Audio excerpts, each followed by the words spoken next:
It's like, yeah, I'm gonna sit in my room for 6 months, I'm gonna work my ass off, and I'm gonna come out with all this money, and once I have all the money, I'm gonna get all these girls, and that's how life's gonna go. And we find that everyone who's already got the money now looks at our crew and goes, damn, I just want a crew. When you're out there and you're with your boys and the energy's flowing, you can kind of feel something. Like, it feels very electric almost. We were both working 9 to 5s, and we ended up just kind of taking the leap. And I don't know what drove us to take the leap, but we did it. And within the next 3 months, our life had just completely changed because of the...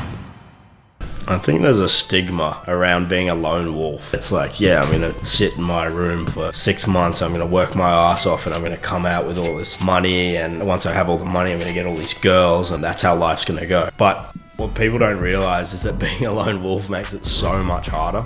Like, a lot of our money has been made through the connections that we've made. A lot of our money has been made through meeting people who have way more money than us, and then them giving us suggestions or tips or stuff like that. And it's the only way you learn. Getting into those circles where those high value people hang out, that's where you're gonna get like the true information that you actually need, that is gonna make you lots of money, rather than just sitting in your home by yourself trying to work everything out on the internet.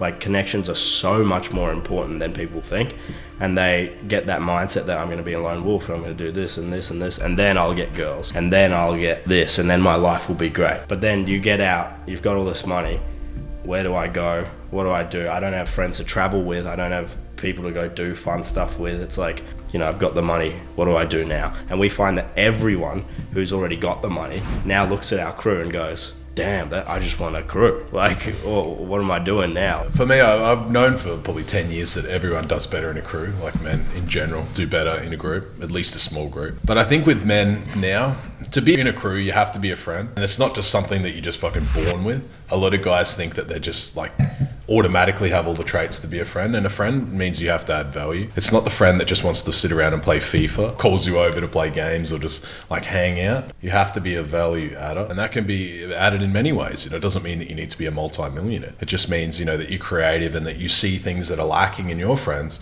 and you offer to add value. I think in school people get taught that they're like just automatically pushed together, like they have to hang out now in school.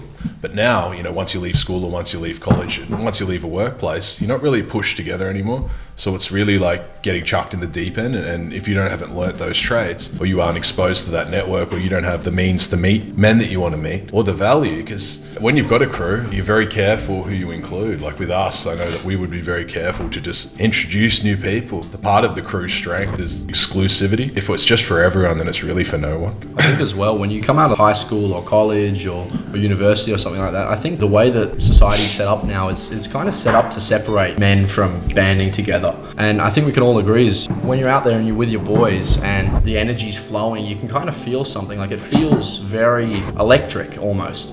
And that can be in a multitude of different circles, but society now is incentivized to split men up and people up from grouping together, to kind of just push people into doing normal roles, joining the rat race, putting them into the system. And if you're able to break out of that system and find a group of men or find a crew you're able to connect well with and get along with, you can really elevate your life and those around you in that crew. We all bring each other up. How do you find that crew in today's world?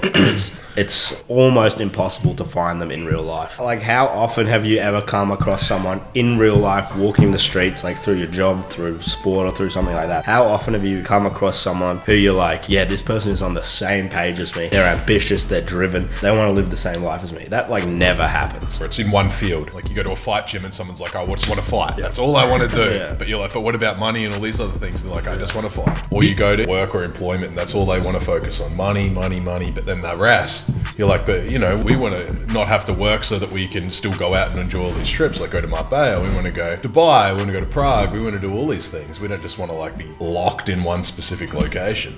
Not that long ago, we were both working 9 to 5s back in Australia, earning like $3,000-4,000 a month, which is not much, like Australian, I'm not talking US. And at the time, you know, we were both considering joining an online community that was quite expensive. It was probably like 2 months' wage almost. And we ended up just kind of taking the leap. And I don't know what drove us to take the leap, but we did it. And within the next 3 months, our life had just completely changed because of the people we got access to. It was probably like the best decision of our lives, I'd say, so far at least. In that moment when money's tight, it's hard. You're like, oh, I'm putting a lot of my net worth, I'm putting my income on the line here. Like, is this going to be worth it? And then you do it and you're like, why didn't I do this sooner? If we didn't do it, we'd still be working our 9 to 5s, making 3-4K a month in the exact same spot where we were. But we took the risk, worked our asses off after then, and because of the people we had access to, we skyrocketed and our lives had never been the same.